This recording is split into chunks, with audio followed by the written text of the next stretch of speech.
નમસ્કાર, હું છું કેતલ અને આપ જોઈ રહ્યા છો CB24. રેડ એલર્ટ વચ્ચે રાજ્યમાં વરસાદના વધુ એક રાઉન્ડની શરૂઆત થઈ ચૂકી છે. મોડી રાત્રે અમદાવાદ, વડોદરા, છોટાઉદેપુર, સાબરકાંઠા સહિતના જિલ્લાઓમાં હળવાથી મધ્યમ વરસાદ નોંધાયો છે.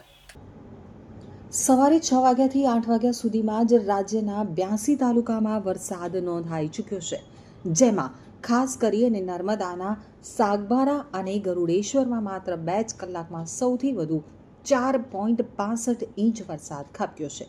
તો સુરત, વડોદરા, ભરૂચ અને ખેડામાં જળબંબાકારથી રસ્તાઓ બેટમાં ફેરવાયા છે.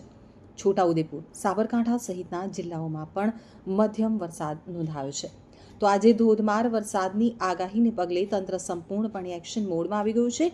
બાળકોની સુરક્ષાને ધ્યાનમાં રાખી અને અમદાવાદ, વડોદરા, સુરત સહિત 9 જિલ્લાઓમાં શાળા કોલેજોમાં રજા જાહેર કરવામાં આવી છે. તો ગાંધીનગર ખાતે રાહત કમિશનર ગૌરાંગ મકવાણાના અધ્યક્ષ સ્થાને યોજાયેલી વેધર વોચ ગ્રુપની બેઠકમાં તમામ વિભાગોને સાધનો અને ટીમો સાથે એલર્ટ રહેવા સૂચના અપાઈ છે. રાજ્યમાં 2 ઓગસ્ટ સુધી ભારેથી અતિભારે વરસાદની આગાહી છે. તો આજે અમદાવાદ અને દક્ષિણ ગુજરાતના તમામ જિલ્લા સહિત 13 જિલ્લામાં અત્યંત ભારે વરસાદનું રેડ એલર્ટ જારી કરાયું છે. તો રાજકોટ, અમરેલી, સુરેન્દ્રનગર સહિત 7 જિલ્લામાં ઓરેન્જ એલર્ટ આપવામાં આવ્યું છે, જ્યારે સૌરાષ્ટ્ર અને ઉત્તર ગુજરાતમાં યલો એલર્ટ સાથે ભારે વરસાદની આગાહી કરવામાં આવી છે. છોટાઉદેપુર જિલ્લાના નસવાડી તાલુકામાં આજે વહેલી સવારથી જ શરૂ થયેલા મેઘ તાંડવે ભારે તારાજી સર્જી છે. અશ્વિન નદીના પ્રવાહની તાકાત એટલી તીવ્ર હતી કે નદી કિનારે કે પટ્ટમાં રહેલું એક પાણીનું ટેન્કર રમકડાની જેમ પૂરમાં તણાતું જોવા મળ્યું હતું.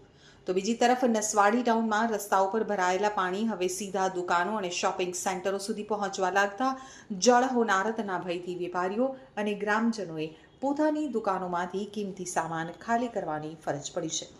હાલ સમગ્ર નસવાડી ટાઉન અને આસપાસના ગ્રામીણ વિસ્તારોમાં પૂરની પરિસ્થિતિ અત્યંત નાજુક બની છે. સ્થાનિક મામલતદાર અને ડિઝાસ્ટર મેનેજમેન્ટની ટીમોને એલર્ટ કરવામાં આવી છે, જેથી ફસાયેલા યુવકને વહેલી તકે બચાવી શકાય.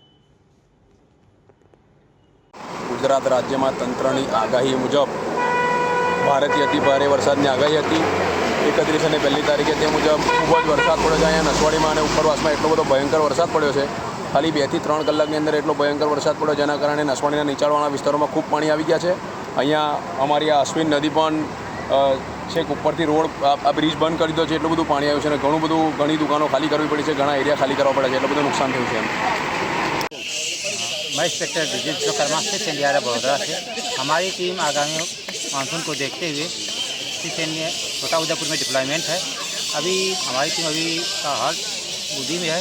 यहाँ के कलेक्टर महोदय के द्वारा हमें बताया गया है कि मसवाड़ी गांव में एक व्यक्ति फंसा हुआ है, उसको रिसीव करने के लिए हमारी टीम तुरंत वहाँ से मार्च की और यहाँ पहुँचने के बाद हमने देखा कि मस्जिद के आसपास एक व्यक्ति फंसा हुआ है।